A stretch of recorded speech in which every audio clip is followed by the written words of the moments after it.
Good morning, park managers, and welcome back to Archipelago Park. And this time I've got like two new additions. One where I make an actual enclosure, and then a few people have been asking if I do some free roaming creatures. So my idea is to have on an island a different type of small herbivore, which kind of like works out to be like a peacock in the zoo, where they just sort of free roam, do what they want to do, and kind of interact with the customers knocking about. Obviously this is sandbox. If I was doing this in challenge mode, it would actually scare the guests and they would run away in fear.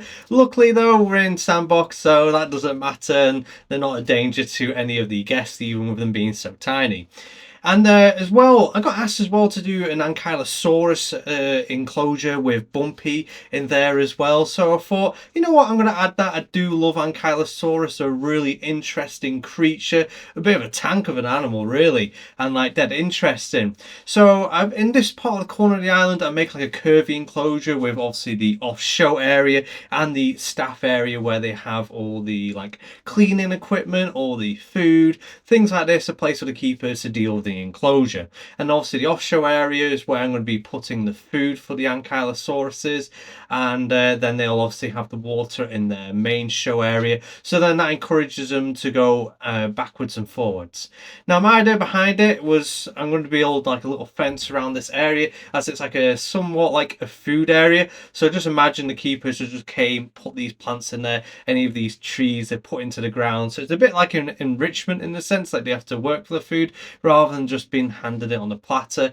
And then obviously a little fence around it, because if we were going real life, it's just easier to sweep it against something, and that's like a section for food and keeps the rest of the area tidy and clean, to a point anyways. And then I make the bit of a hill at the back to separate the front of the enclosure to the ocean behind it, so then it has a bit of like landscape to it. And then I make this like a kind of a beach area as well, and do like rocks around, so it looks a bit like it's been planted there, and that's sort of like a almost like a pot for it in a sense. Add loads of sunbeds for the guests to go and sit on. It's trying to increase that like sort of beach kind of theme. A few benches here and there, and then separate the jungle from the beach area. I use the Malta rocks as like a natural kind of wall, and adds like some nice theming to the area in general.